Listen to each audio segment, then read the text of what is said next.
Merci de regarder Téléchan. Mesdames, Messieurs, bonsoir. Bonsoir et bienvenue dans ce journal.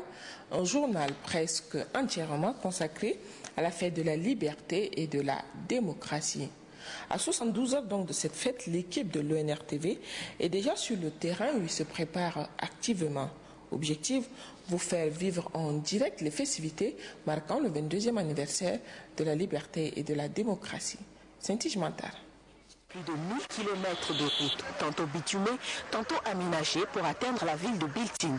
Un long périple qu'une forte équipe de l'Office national de radiodiffusion et télévision a fait pour être au cœur de la fête.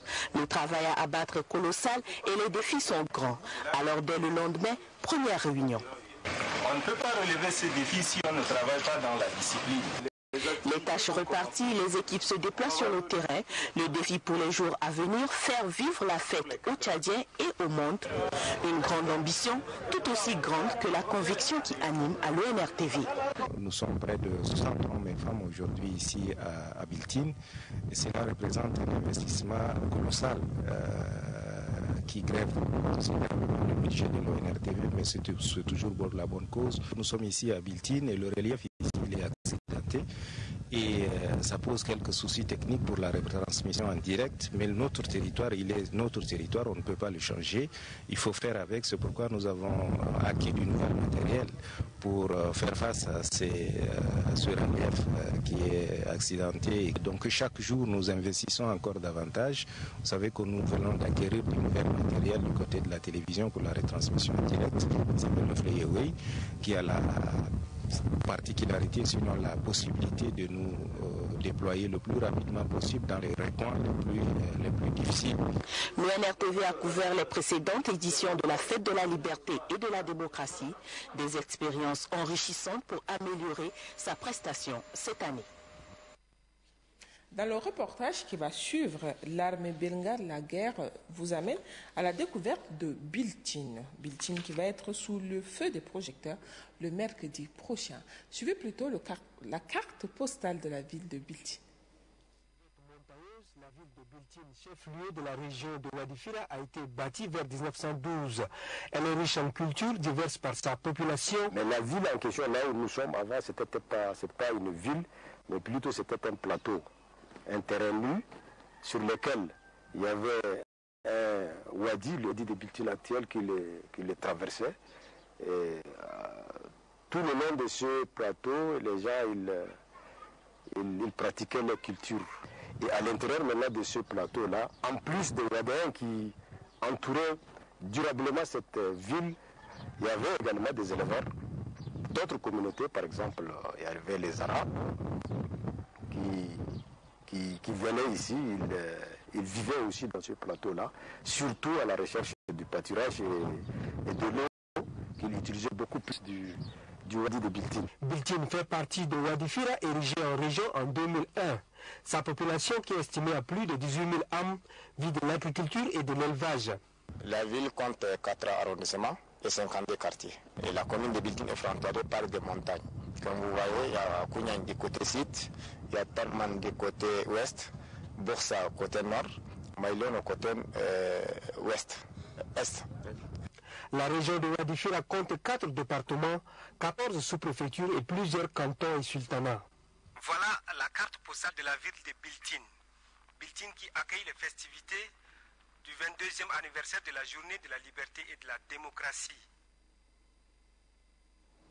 Voilà, Biltine, comme vous le savez, se prépare donc activement pour accueillir les festivités de la fête de la liberté et de la démocratie.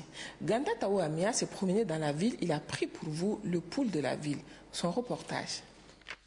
Biltine est sortie de son calme. La ville est mouvementée.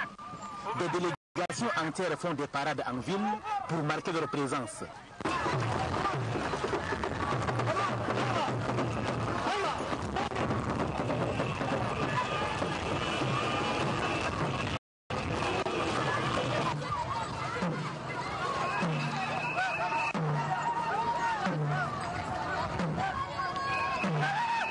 Des groupes musicaux tiennent la population en haleine en longueur de journée.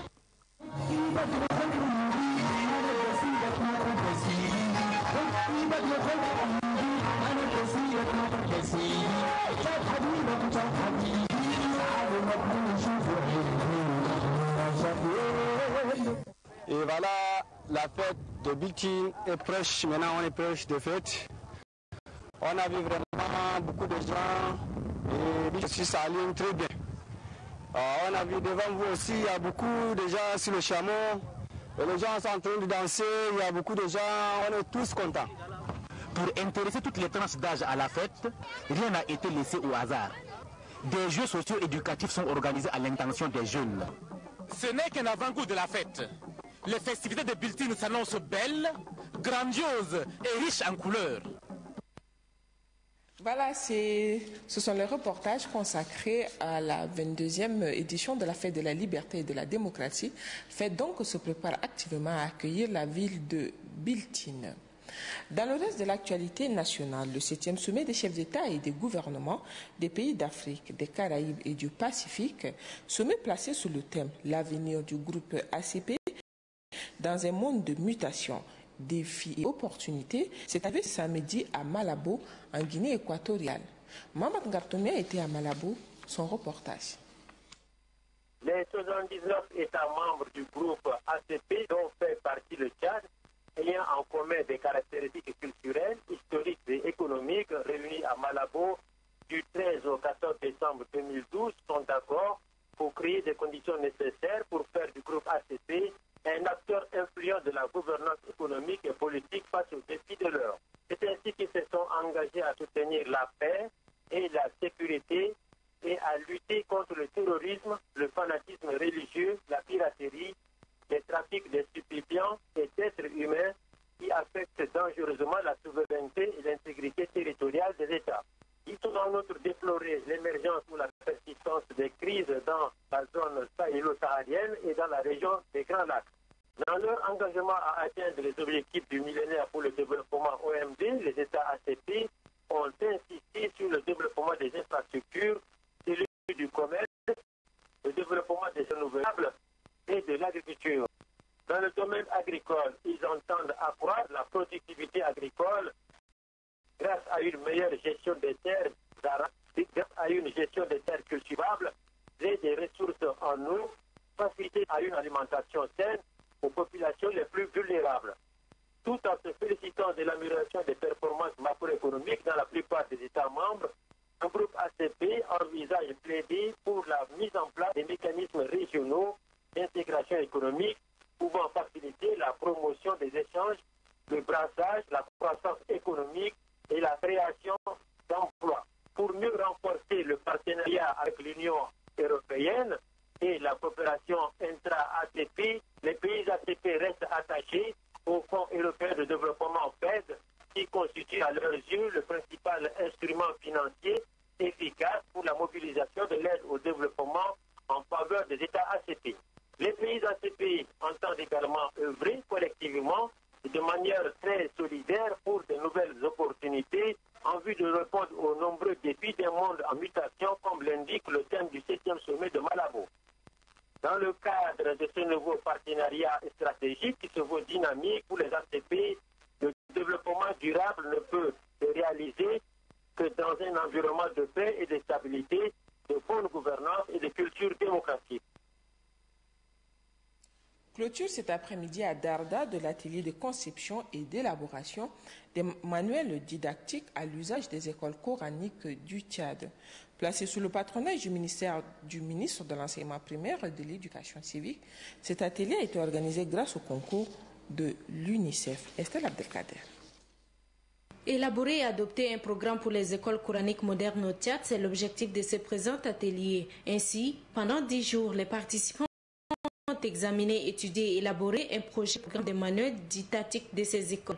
Plusieurs disciplines ont été inscrites à l'ordre du jour, notamment les mathématiques, les sciences physiques, la géographie et l'histoire. Les participants ont formulé quelques recommandations. Au gouvernement de préserver dans la mise en œuvre de la rénovation des écoles coraniques sur toute l'étendue du territoire, de procéder à un recensement systématique de toutes les écoles coraniques du Tchad, en vue de constituer une base de données fiable. Le directeur de la promotion du bilinguisme Taha Hamid Mahamad a pour sa part salué l'initiative. Il remercie le gouvernement et le partenaire UNICEF pour leur appui à cet atelier. Pour le représentant du ministre de l'Enseignement primaire et de l'éducation civique, Samafou Baba, cet atelier vient illustrer l'engagement du chef de l'État sur la rénovation du système de l'éducation au Tchad. Le mérite de ce projet pilote est d'une part d'appuyer les écoles coraniques afin de les aider à se moderniser, je dis bien à se moderniser, dans le but de leur arrimage au système formel d'éducation et de formation. Selon les organisateurs, une structure chargée de suivi et évaluation du programme élaboré et adopté pour les écoles coraniques au Tchad sera en place. Santé à présent avec le lancement dans le Borkou de la campagne de vaccination contre la méningite. C'est le gouverneur de la région du Borkou qui a donné le coup d'envoi de cette campagne de vaccination. Bachare Isanga. La méningite, on n'en parlera jamais assez. Une maladie terrible car elle progresse dans le continent africain. Pour combattre cette maladie, il est probable de prévenir. C'est pourquoi le gouverneur de la région du Borkou, Abdoulaye Abakar, a donné l'envoi de la vaccination de lutte contre la méningite. Le délégué sanitaire du Borkou, Dr Adam Matsei, affirme que c'est un nouveau vaccin qui protège pendant 10 ans. L'objectif recherché par les plus hautes autorités est d'atteindre les 0 cas. Dans la même lignée, Abdoulaye Abakar, gouverneur de la région du Borkou, lance un appel à tous les parents de vacciner leurs enfants de 1 à 29 ans. Selon le gouverneur, le chef de l'État, Idriss Déby Itno, est conscient du danger qui guette la population.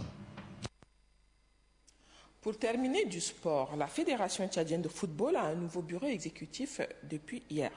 À la tête de ce nouveau bureau, Mokhtar Mahmoud élu par 109 voix. L'élection s'est déroulée hier au CEFOD en présence du représentant de la Fédération africaine de football, Kori Lombor. C'est par une majorité écrasante que Mokhtar Mahmoud a été élu président de la Fédération tchadienne de football association avec toute sa liste. 119 voix pour, 5 bulletins nuls et 4 abstentions. Tout est réglé comme dans un papier à musique. Le scrutin s'est passé comme lettre à la poste. Le tout sous le regard bienveillant du représentant de la CAF, Iya Mohamed. En réalité, tel que j'ai vécu les choses, je peux affirmer de manière catégorique que ces élections se sont déroulées de manière satisfaisante, de manière démocratique et en toute transparence. Dans l'euphorie de son élection, le nouveau patron de la Fédération tchadienne de football association se laisse déborder de joie et appelle à un changement de comportement. Je pense que c'est un problème de comportement et on doit doubler notre comportement pour que ça change. Notre équipe vient de gagner les élections, donc je pense que c'est l'équipe de nous tous. Le représentant du ministre de la Jeunesse et des Sports à cette élection, Mamadou Bodjoum Jonas, a salué l'esprit de compréhension qui a prévalu lors de cette élection. Il a qualifié le bureau élu de bureau du salut du football. Notre rêve de tous les jours est devenu aujourd'hui une réalité. Le Tchadien est arrivé maintenant à la maturité pour décider de son sort. C'est une fédération en panne qui tente de recoller les morceaux. Fini la figuration, la kermesse du désordre a trop duré. La nation tchadienne attend au rebond le nouveau bureau pour des résultats. Voilà, point final à cette session d'information. Merci à toutes et à tous de l'avoir suivi.